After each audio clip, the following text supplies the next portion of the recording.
Hello, everyone. So today we are here to present our assessment 3 for Foundations of People Analytics. And our team members are Vanchika, Sohan, and myself, Janvi. And we will just begin with the presentation for Australian Outdoors.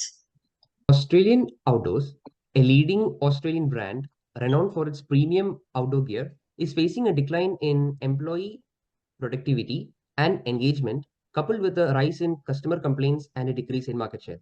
Next slide. So, as we can see, this concerning trend has prompted an in-depth investigation into the internal toxic workplace culture, unclear goals and expectations, and a lack of rewards and recognition are the problems. Next slide. The scope of the analysis includes identifying key factors contributing to decreased productivity and assessing the impact of these factors on various stakeholders, and also to develop evidence-based recommendations to address the identified issues. The methodology involves the assessment. Uh, the methodology involves the assessment of quantitative and qualitative data analysis. The quantitative side involves correlation, data visualization to identify relationships between variables and uncover key insights. The qualitative side involves reviewing relevant academic literature to contextualize the findings and to develop evidence-based recommendations. So uh, the key drivers would be uh, the four, including the financial implications, which would be the cumulative effect of these issues, and also it could lead to decreased shareholder value and decreased profitability as well. Next slide. The salient findings was that the manager impact, which involves a high variability in team performance, which is based on each manager. If you can assess the contribution for each manager, it is actually quite different. The toxic culture, we are looking at the negative impacts with the apparel and footwear department. The period could it could correlate with the decreased well-being of the employees as well as the productivity. The customer satisfaction was another thing which was steadily decreasing till 2022.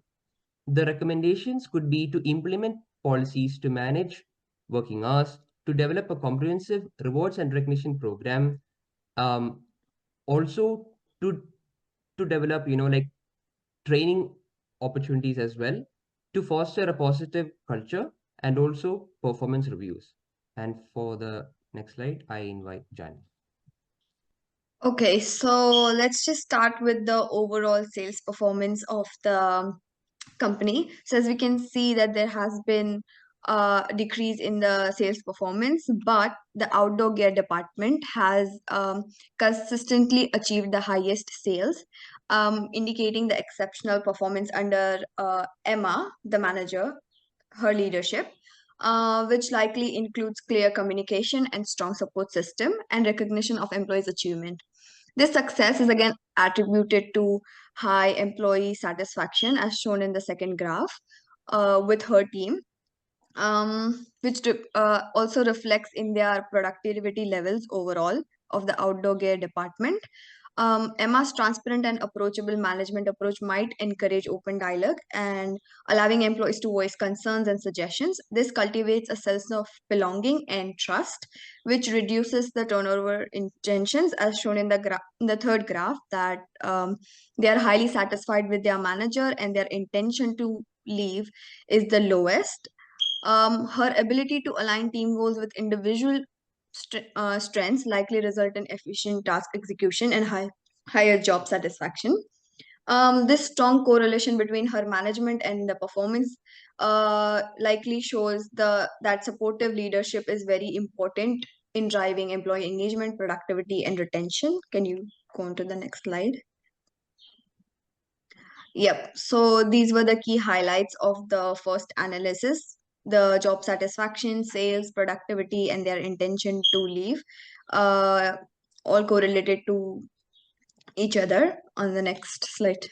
Similarly, now let's explore the challenges in the accessories and essentials department. So, contrary to Emma's department, the accessories and essentials department, managed by Nick, faces a significant challenge of low satisfaction with his leadership, which could stem for poor communication and lack of recognition and insufficient support provided by Nick. The employees may feel undervalued and overlooked, resulting in low morale and decreased productivity. Next, possible failure to foster a positive and inclusive work environment could lead to high stress and dissatisfaction among the team members. And without developmental opportunities or constructive feedback, employees may struggle to improve their performance, which is why they have very low productivity levels. Um, Next slide. Yeah, so the workforce in Nick's team is pretty much disengaged and their productivity levels are low, which is leading to customer complaints, stress, and dissatisfaction. And they also have very high intention to leave, as we saw before. Moving on, um, let's see the impact of work culture on performance in the apparel and footwear department. So this department is managed by John, which faces the highest customer complaints and the lowest productivity level um, throughout the organization. The low employee engagement in John's team likely stems from the lack of meaningful work and insufficient recognition, like other team.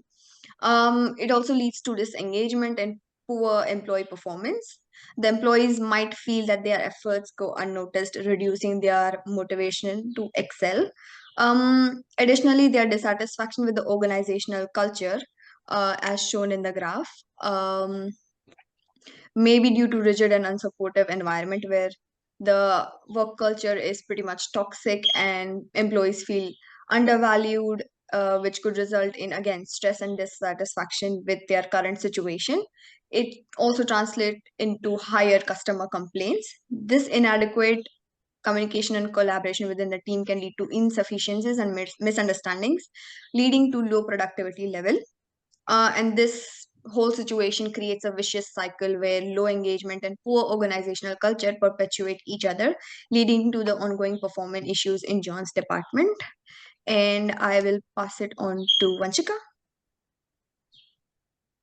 So I will be talking about the role of tenure in the productivity of the entire organization.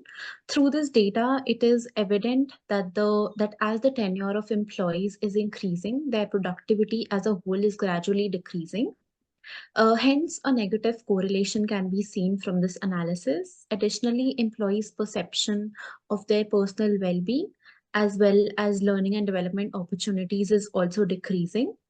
Research has also shown that reduced productivity loss is linked to stronger perception of workplace health, safety, and well-being, hence explaining the reasons for the shown data. People employed for lesser number of years have shown more levels of productivity and personal well-being. On the other hand, employees who have committed longer years in the company have opposite feelings. Having clear goals and expectations also make a difference in the employee's perception of work. Um, Moving on to the next slide.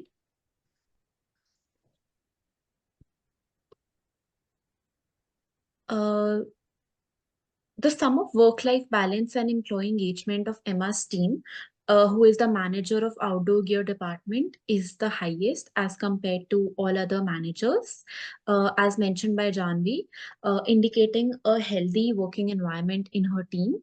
Conversely, Nick's team has the lowest work-life balance as well as employee engagement. Their team's satisfaction with manager and intention to leave is the highest, which correlates with the overall findings. This was also mentioned earlier through the charts. Moving on to the last analysis, this basically shows an overall customer satisfaction levels for the company. the whole company, the whole customer satisfaction levels are decreasing gradually from 2018 to 2022. It is evidently visible that the customer satisfaction has decreased, and with the highest satisfaction of 9.1 in 2018, it has dropped to 6.6 in 2022, which is the lowest recorded till now in several years. This also signifies an urgent need to take action and implement certain changes in the organization. Hence, let's look at some recommendations that have been thoughtfully constructed to implement changes in the organization. First recommendation is to identify and appreciate the efforts of Emma's team and acknowledging her work in front of all the employees so that other employees are also motivated to perform better. And there is a need of recognition which would motivate other employees to put in their 100% and hence would improve their performance. Secondly, the higher management should identify the problems in Nick's team and try to solve them, because better communication would lead to a better communication training would improve their performance, and a regular feedback would also benefit their team.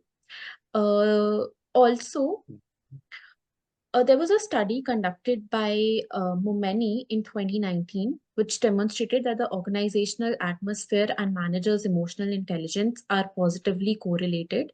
Hence, our recommendations correlate to that. Janvi, can you go on to Yeah. the next recommendation? So as we saw in the data before that, employees who have been in the organization for a long period of time, they were facing issues with perceived learning and development opportunities in the organization. So for that group of professionals, it is very important to give them developmental opportunities, which could mean offering them continuous learning and development programs or providing them with clear career progression paths and mentoring opportunities throughout their career in Australian outdoors.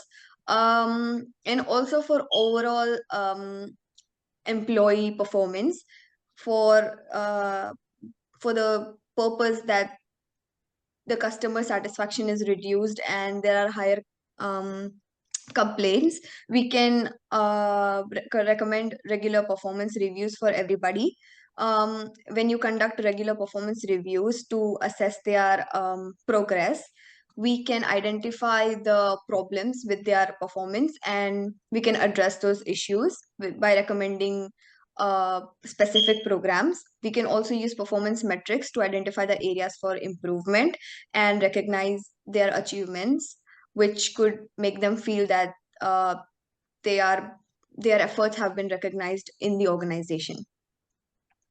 Thank you, Janvi. Moving on to the stakeholders would be the managers, customers, the employees, and the shareholders.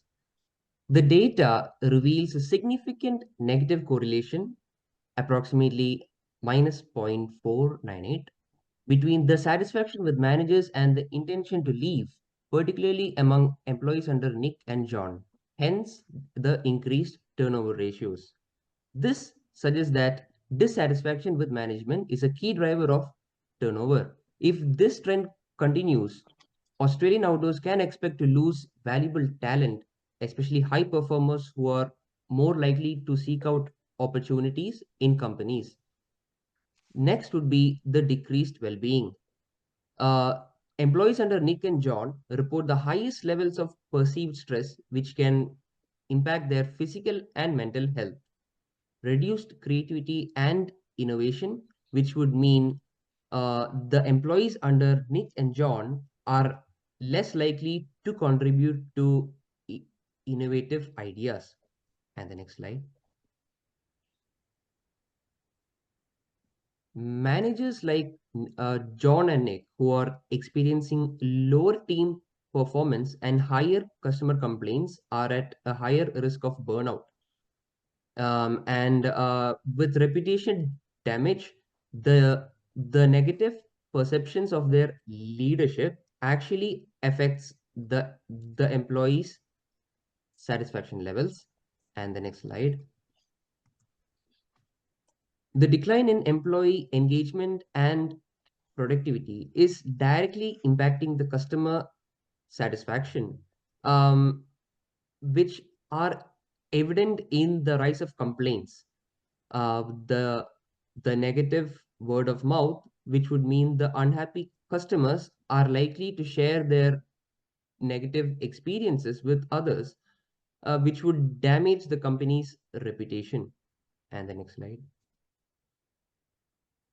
The cumulative impact of decreased employee productivity, increased turnover, and declining customer satisfaction will affect the company's financial performance.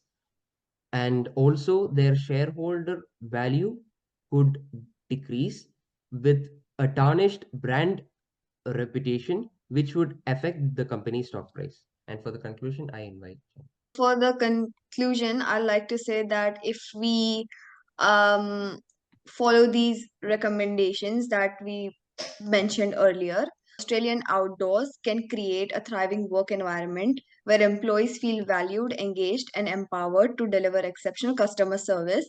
And this, in turn, will lead to a more sustainable and successful future for the company. Thank you for listening to our presentation. Thank you. Bye. Thank you. Bye.